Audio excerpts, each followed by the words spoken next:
tonight we've got a great talk ahead. We've got Grahame Boyes, who is, well, he's a long-standing member of the Railway and Canal Historical Society, and he served as chairman and president of that organisation. And he's got a fairly wide interest in transport history, having contributed to books on canal, road freight, transport and railway history. And he's been interested recently on aspects of railway management history that during his career with British Railways have not really received the attention of academics or enthusiasts. And tonight's paper, From Bottom to Tops, is all about that, and one of these themes. So Grahame, over to you. Thank you. Right. The first volume of Terry Gorvish's two-part business history of British Railways was published in 1986. And in it, he asks, were the railways too large and too dispersed a business to be managed effectively? And the view that I offered in response at the time was as follows. Until the computer revolution, the answer must surely be yes. It was either impractical or too expensive to collect and analyze the data which is now regarded as essential for effective management. And such data as was produced, because it was laboriously collected manually, was often months out of date before it became available. Because the data were crude, the board's decisions and policies were crude. So in the intervening decades since I wrote this, the significance of the introduction and development of the computer and the limits on what was or was not reasonably practical at particular periods in BR's history have faded from view. Now, let me see if I can change the screen. Yeah. The electronic computer has been invented and developed wholly within my lifetime.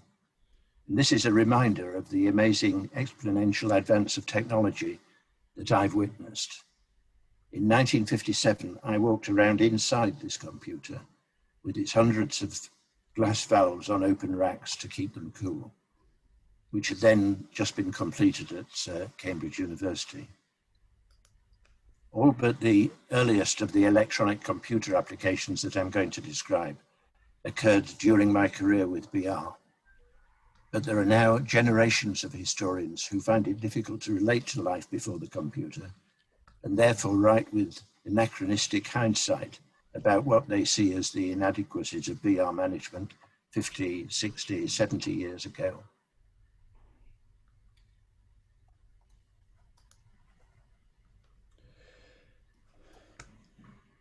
The fundamental problem with the organisation that was created by the Transport Act 1947 was big data.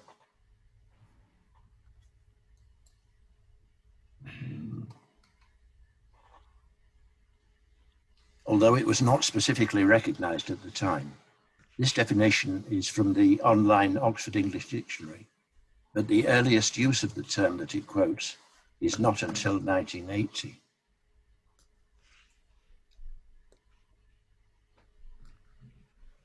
Sorry,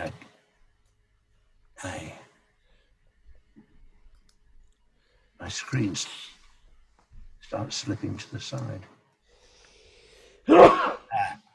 I'm going to have to turn to my paper text. The electronic, where am I? Yes. Sorry about this. The LMS Railway was the largest joint stock company in the world when it was created. But the business historian Leslie Hanna quoted it as an example of an efficient large company in the 1930s, although it had taken some 7 years from the 1923 grouping to iron out the different cultures and practices of its constituent companies into a cohesive, unified organisation. But the disregard for financial disciplines during World War II and the immediate post-war years, together with the absorption of a very large privately owned fleet of coal wagons at the beginning of the war, and then the amalgamation of the big four railways into a single organisation in 1948, took big data to a new level. And was it a step too far?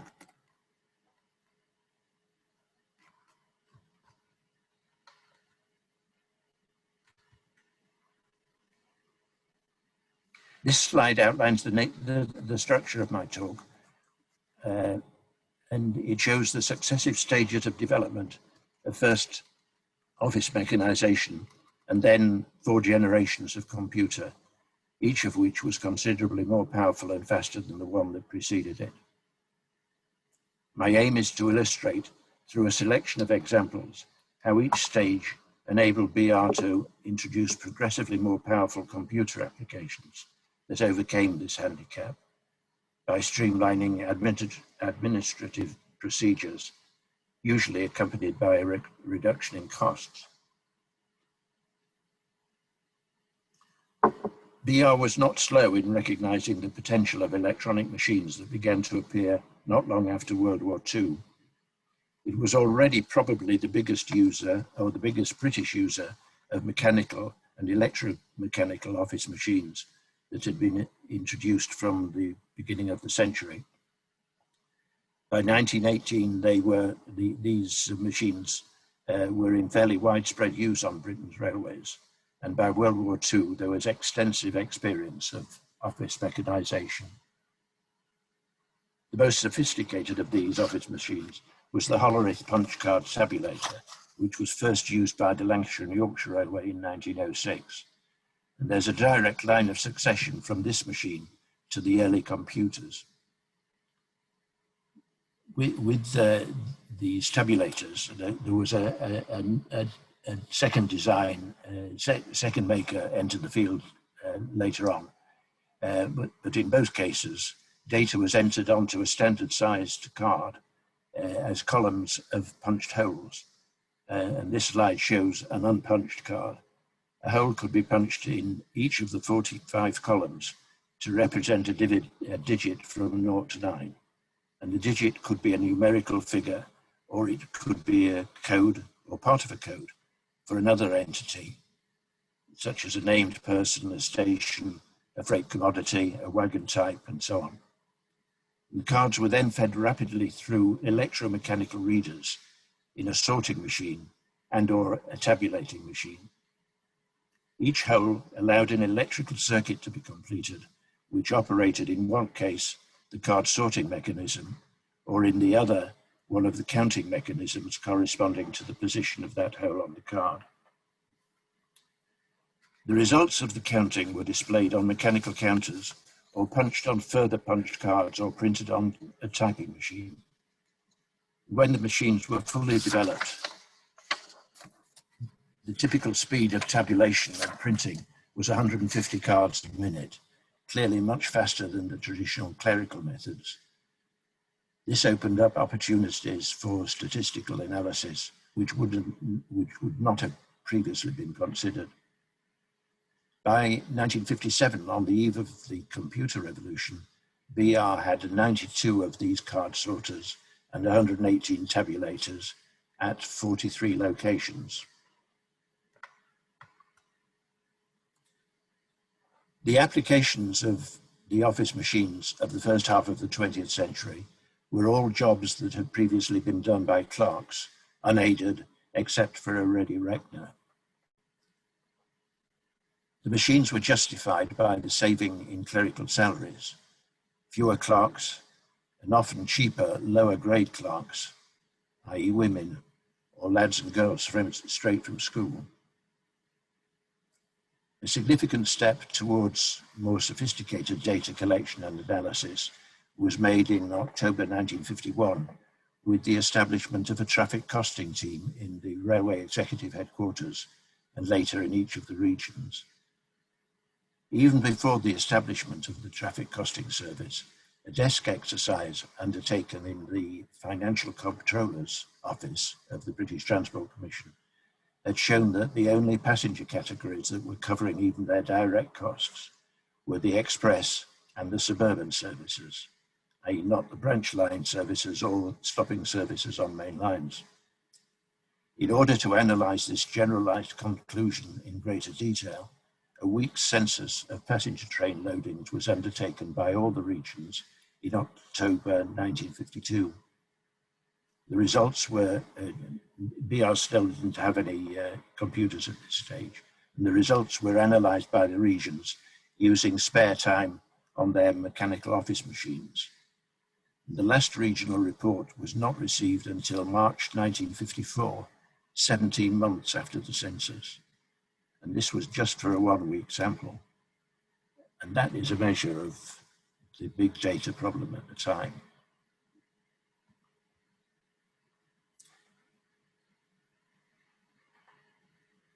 Like the mechanical office machines before them, the early electronic machines were seen primarily as tools for undertaking routine tasks in the accountants' departments. And during the years 1954 to 57, BR's regional accountants acquired 14 electronic equipments of 3 types in 10 locations. They were designed for limited applications in pay bill compilation and in passenger goods and stores accounting to work alongside and extend the capacity of the earlier mechanical tabulators. These first electronic machines were therefore classified as electronic calculators. They were not computers, which are by definition universal machines which can be applied to an unlimited range of problems once the appropriate program has been loaded.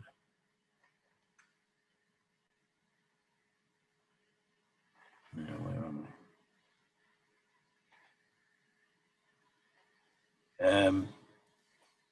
Yeah, excuse me. UK-built computers had been in production since 1951, but chiefly they were hand-built for scientific and defence purposes. When the total number of computers in this country reached 100 in 1956, very few were employed in commercial businesses. The types of electronic calculator with which BR had been gaining experience were quickly developed into computers. The Western region accountant was first off the mark, placing orders for 2, which began work at Swindon and at Paddington in 1957.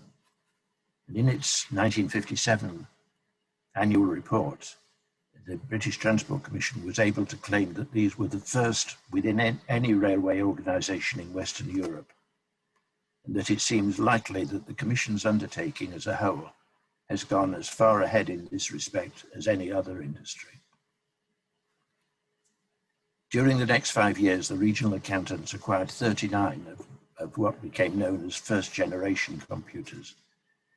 27 of them were the British Tabulating Machine Company's 555 model, which was developed from its electronic calculators, which were themselves direct descendants of the pre-World War II Hollerith electromechanical tabulators. And like them, all except one of the first generation machines employed the long familiar punched cards for input and output. What distinguished the computers from the electronic calculators was a magnetic drum memory store. However, by later standards, the storage capacity of the drums was very small. These early computers were, like their predecessors, at first used only for replacing routine clerical tasks. The annual savings that were credited to these first-generation computers ranged from £4,500 to £16,000 per machine. To put this in context, a male clerk's salary at the time was around £450 to £600 per annum. So we're talking of savings of the order of 10 to 12 clerks per machine.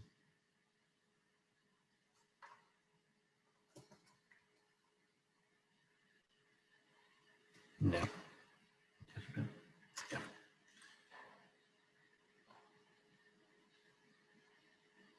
Before BR acquired its first computer, he was faced with a very large task of arithmetical calculation.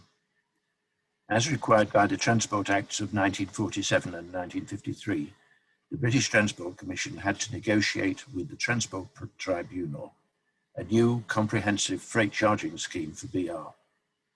And it was agreed that this would be based on chargeable distances, i.e. the mileage by the shortest physical route over the Commission's railways between forwarding and receiving stations.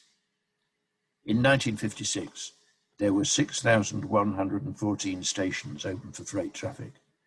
So the number of combinations of interstation distances to be calculated was 6,114 multiplied by 6,113 divided by 2, or just over 18.5 million. It was estimated that it would take 50 clerks 3 years to complete, but it was just the job for testing the capabilities of a computer. The BTC therefore contracted with Leo Computers Limited, a subsidiary of J. Lyons & Co., for it to undertake the calculations using spare capacity at night on its Leo calculating machine. This had been built by Lyons for its own business needs, for handling the daily orders from its tea shops and corner houses. It had been in operation since 1951, the first stored program general purpose digital computer built for business applications in the world. This job for BR is now recognized as one of the earliest, possibly the earliest, commercial big data problems to be tackled by a computer. The geographical database of the BR network was too large for Leo's memory and had to be split into 6 manageable regions. Again, because of the limitations of Leo's memory, the calculations for each region had to be carried out in 6 stages. The output from each stage was punched onto cards, which were then stored to provide the input data for a later stage. And finally, the results for each region were combined to produce the full national set of distances. It's difficult to visualize either the size of the storage required for the millions of cards, or that of the final output produced by a line printer on folding stationery that was dispatched by lorry to the BTC in July 1957. The project had taken 7 months to complete at a cost of £40,000, which was actually £5,000 under budget. The 50 clerks would have cost twice as much and taken 5 times as long. Following 5 years of initial trials, the Eastern region acquired a Ferranti Pegasus 2 computer to undertake a full-scale trial of computerized timetable production. Although classed as a first-generation machine, the Pegasus was faster and more powerful than others in its class because the glass valves had been replaced by semiconductor germanium diodes, anticipating the second-generation machines. It was really a 1.5 generation. Some of you might have seen it through the front window of Great Northern House in Euston Road, opposite St Pancras Station. It successfully proved the feasibility of producing all the working timetable documents for the southern end of the Eastcote Main Line, but the project was shelved in 1963 because the memory of the computer wasn't big enough for expansion of the system to cover the rest of the East Coast Main Line. Effective control of the wagon fleet was a major problem for BR. In 1957, BR had over 1.1 million wagons.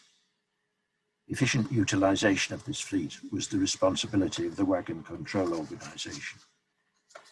Each day, some 7,000 stations and private sidings submitted a daily freight rolling stock return to its district office. This was a forecast for each wagon type of the shortfall in the number of empty wagons required for loading the next day, or the surplus that was available for redistribution. The district office then arranged the necessary empty wagon movements within its district and passed a summary return of the district shortfall and surpluses to the regional office, where the process was repeated. And then the regional summaries were passed to the central wagon control at BTC headquarters, which authorized redistribution between regions. This manual method of wagon control had originated with the larger pre-grouping companies in the early years of the 20th century, when the individual fleets were much smaller. The Midland Railways fleet, for example, which was one of the largest at the time, was a mere 126,000.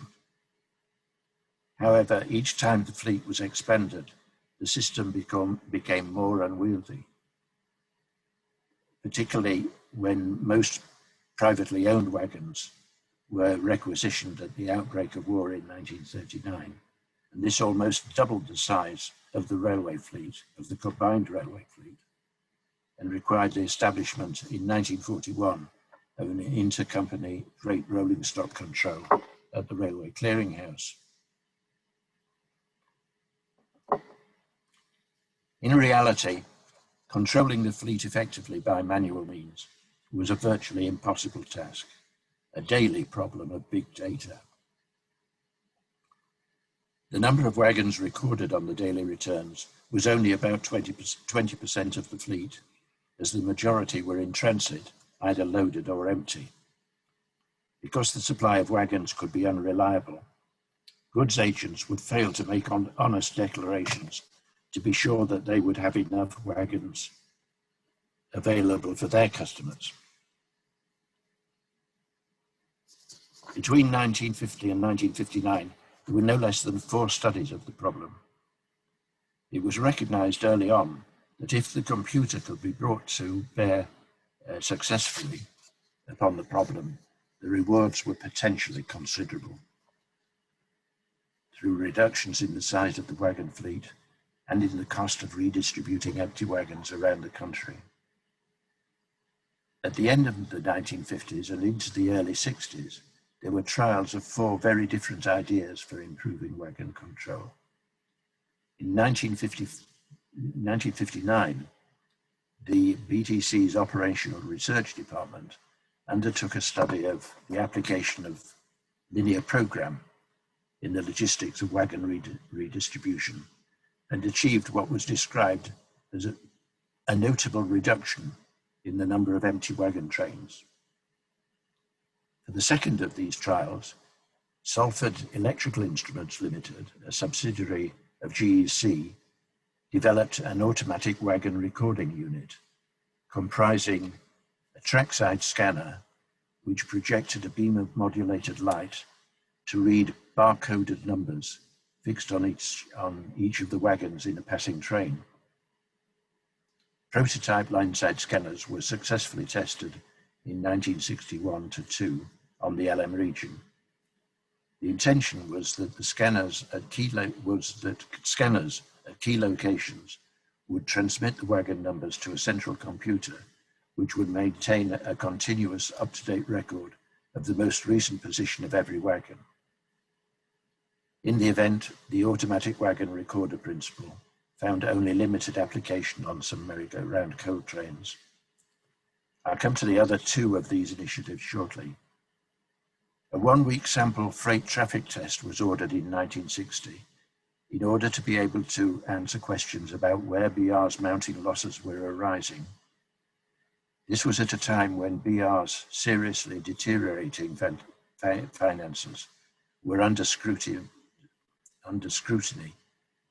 by a newly established House of Commons Select Committee on Nationalised Industries, as well as the government-appointed Steadiford Advisory Group, which brought Dr. Richard Beeching for the first time into contact with BR. Planning and organising the test delayed it until April 1961. The data collected by the regions were passed to 2 computer firms for processing, Ferranti Limited for the merchandise and minerals traffic, and IBM UK Limited for the coal class traffics. Average costs per consignment, per tonne, per wagon, or per mile, based on earlier work of the Traffic Costing Service, were applied by their computers. So the final output was an assessment of the profitability of each of the full load freight traffics. The report was expected to be available by August 1961, after some 3 or 4 months. But in the event, the results were not presented until early 1962, nearly a year after the data was collected. Again, all this was just for a 1-week sample. Although not originally commissioned for this purpose, the results formed an important part of the evidence published in the Beeching Plan.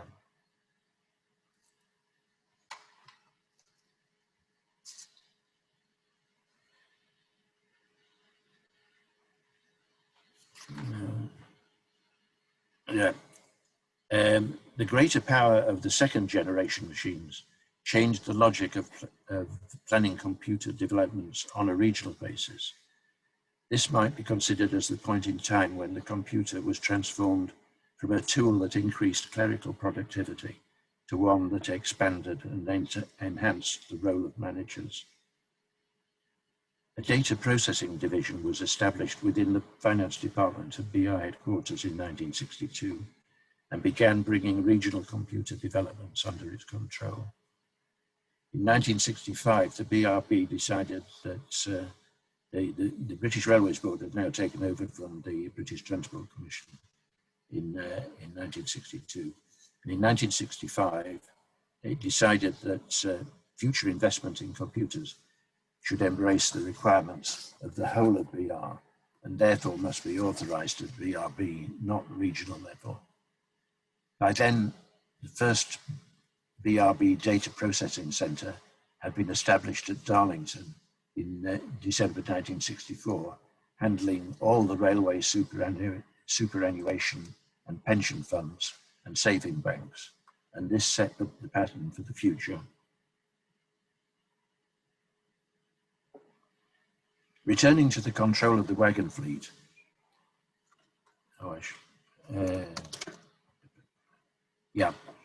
returning to the control of the wagon fleet, continuous progress control was a system introduced by the Western region in the Cardiff district in October 1962, using an early second generation computer hired from the manufacturer.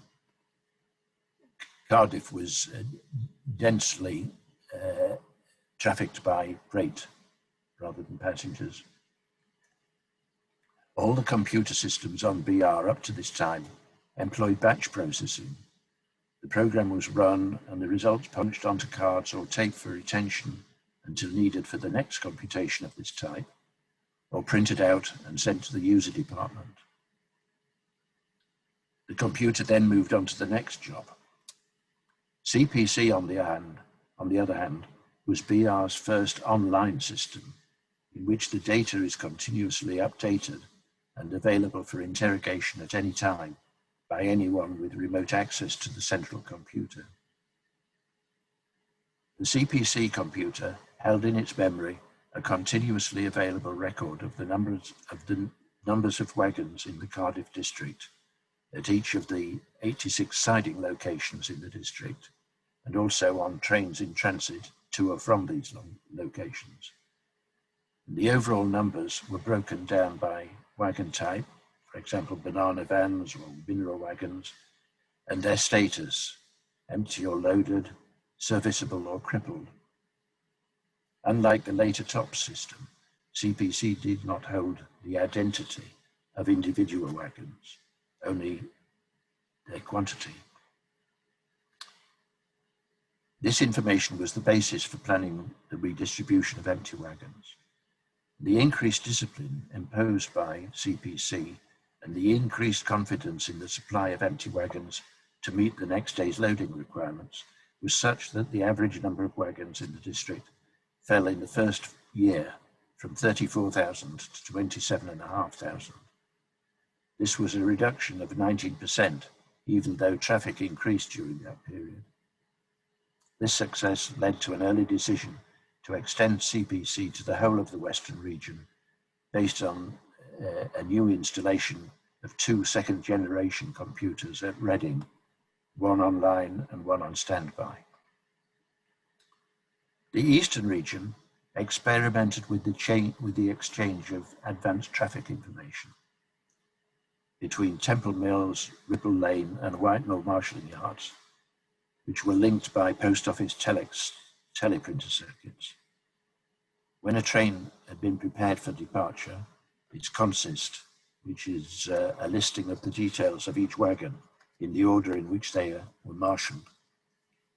This was sent by the forwarding yard by telex to the next yard.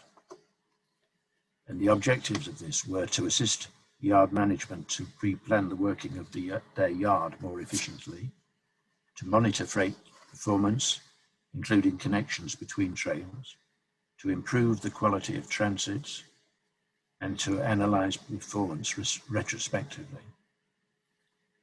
The benefits were quickly recognized, and by the end of 1968, ATI had been extended to almost the whole of the region.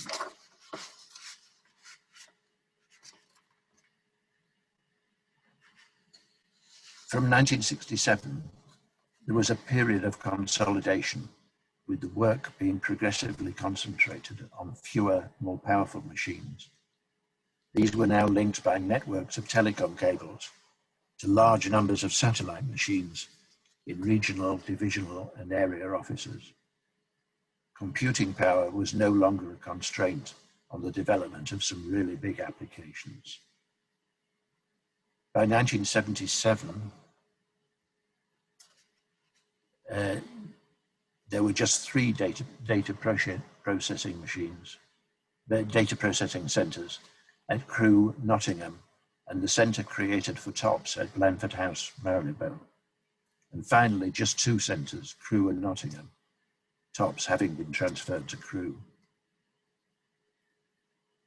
Manis was a large data processing system for the manpower function, which integrated existing systems together with some new systems then under development. These included the National Payroll System, the Manpower Information and Planning Systems, the Senior Officers and Management Staff Records, the Superannuation and Pension Systems, the Uniform and Protective Clothing System, and the Accident Statistics.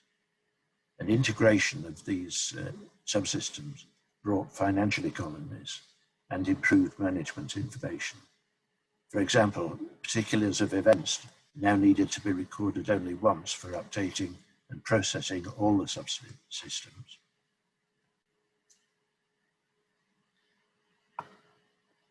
The National Freight Accounting and Analysis System, together with the equivalent systems for coal and continental traffics, was the final update of the mechanized accounting systems that had been developed over the previous 60 years. TOPS was the ultimate wagon control system, sweeping aside all the other wagon control systems which had been tried during the previous 15 years. I believe it's still in use. Working in real time, it knows the location and status of every individual wagon on the system, whether stationary at a particular location or in transit. The original program was bought from the Southern Pacific Railroad of the USA, but it was enhanced with a supplementary program already designed by the Canadian Pacific Railroad that automatically redistributed empty wagons to where they were needed, with minimum intervention by the controller at the Central Wagon Authority. BR's divisions, the third level of management below board headquarters and the regions, no longer had a role. And this was a factor in the subsequent abolition of the divisions, reducing the number of organizational tiers from 4 to 3 with obvious benefits. TOPS was subsequently extended to embrace passenger and parcels rolling stock and further enhanced by several more subsidiary programs, including an offline historical database, TARDIS, which was an acronym for TOPS Ancillary Retrospective Database Information System, which caused much amusement at a time when Doctor Who was regular Saturday evening entertainment.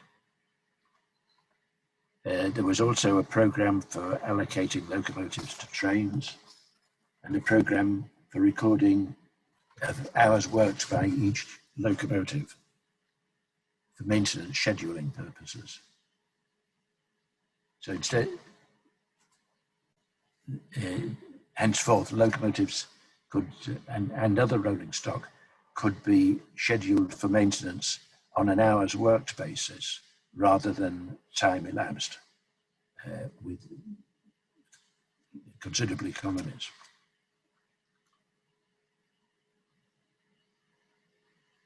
Consigned through TOPS, CTT, was the most notable add-on to TOPS. It enabled freight customers to input details of their forwarded traffic in advance, replacing the paper consignment note. The TOPS computer did the necessary calculations and sent a 4-weekly invoice to the customer's computer, which I like to think wrote the check for dispatch to BR. Freight managers could now be informed of the volume of traffic and the revenue earned right up to and including the previous day. The computer-based train service production project was redirected in 1974 when the more powerful second generation machines became available. The computer reservation system was the last of the major projects. In the pre-computer era, seat reservations on express trains were controlled by the booking office at the originating station. Requests for reservations from intermediate stations or travel agents were transmitted to the originating station by telegraph or telephone. As early as 1957, the BR initiated a system study for a computerized seat reservation system, but it was soon abandoned because so few clerks were involved in making reservations that the potential savings, which was an essential investment criterion, these savings were negligible. Not many people in those days bothered to reserve seats on trains. Further studies were made from time to time, but it was not until the planned introduction of the 125-mile-per-hour high-speed trains, the HSTs, brought the subject into focus again in 1973. The higher speeds were expected to generate significant extra traffic, but unlike the existing trains, the new fixed formation sets could not be strengthened with additional carriages at busy periods. The computer reservation system was deemed to be essential. By then, BR was the only major railway in Europe without such a system, or one in an advanced stage of development. IBM had been the leading supplier of such systems for over 20 years, since they were first introduced by American Airlines in 1952. Hugh Mallinson, BR's very forceful Director of Management Services, was determined that the BR system should be based on IBM's well-tried Airlines Control Program, ACP, using IBM hardware. He knew that Tony Benn, then Secretary of State for Industry in Harold Wilson's new government, was determined that BR should buy its computers from International Computers Limited. This was the final amalgamation of British computer manufacturers, which Benn had helped bring about.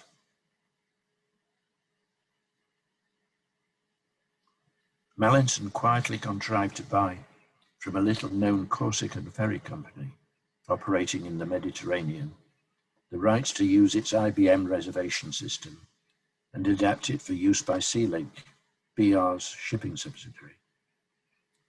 With this working successfully, the economic case for an IBM-based solution for BR's seat and sleeper reservation requirements was ultimately unanswerable.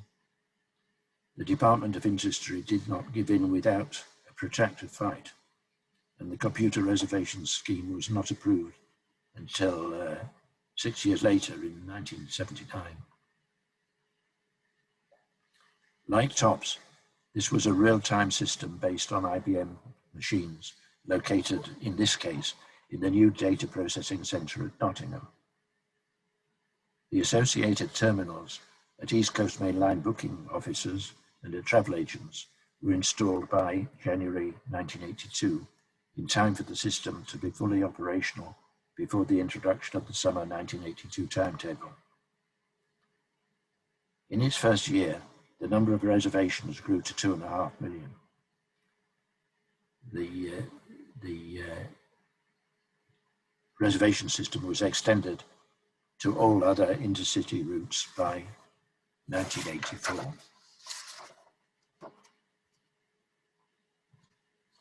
The fourth generation era was a period of fundamental change of strategy.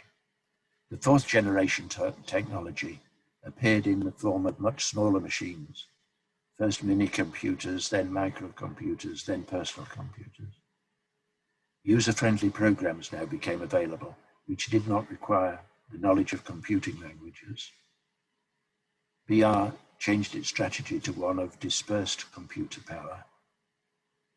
From the mid-1980s, mini-computers were installed in most large groups of offices to act as servers for a local area network of desktop machines. All but the most senior officers were trained to do their own word processing rather than using typing pools. There were at this time 3 national data networks: the National Teleprinter Network, the Passenger Seat Reservation Network, and the TOPS Network. And this was not an economical arrangement. It was therefore decided to combine them into a single data network, which I believe was, from memory, was known colloquially as the Iron Ring, although I don't think iron had anything to do with it. And this was also connected to the local networks and to the Post Office Telex network. And one of the benefits was that managers and engineers and also rail freight customers were given direct access to TOPS. Although the large mainframe computers remained to drive the big systems, computing lost its mystery, and more it became a tool of everyday management. So summing up, by the early 1980s, the cumulative effect of these developments had enabled BR's management to transform itself. Big data was no longer an issue. The benefits of ready access at all levels of management to up-to-date financial and statistical data was clearly showing results. The logical next step was the introduction in 1982 of business sectors and subsectors for which the financial computer system could produce both revenues and related expenses. In other words, for the first time, it was possible to disaggregate the overall surplus and loss, which had until now been possible only at board level. And to disaggregate it into bottom line results for each of the sectors and subsectors, with much clearer delegated responsibility and incentives.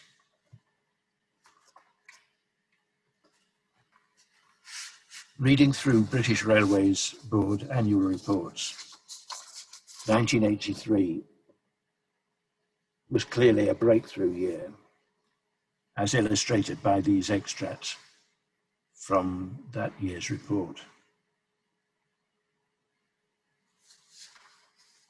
Yeah, I'll just give you a minute to look at those. As I say, this was clearly a breakthrough year.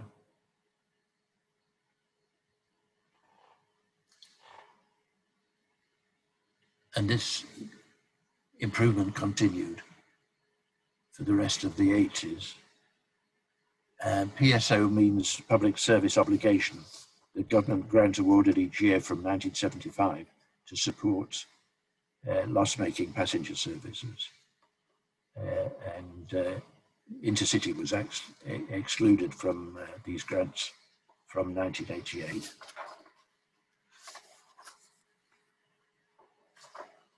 These upbeat reports continued right through the decade. Unquestionably, it had become possible to manage BR as one organisation. It was at this point that the government decided to split it into 100 separate organisations creating a different set of problems, which the evidence suggests are taking another 40 years to resolve. So returning to my title slide, if you didn't understand the title, when staff were being trained on tops, the standing joke was that if it didn't work, the alternative would be bottoms, back onto the old manual system. In fact, all BR's computer systems did work, unlike some other public sector systems we've heard of. I'm told that the reasons for this are threefold. BR went in for bespoke programs rather than adaptation of program packages. The specification was developed between the user department and its data processing liaison officer, and frozen at a given point in time to allow the program to be developed and tested without being delayed or confused by modifications. Any modifications required were tackled subsequently after their introduction. Each big system had a steering group of each big system had a steering group of representatives of all the interested departments, with a BRB steering group overall. Thank you.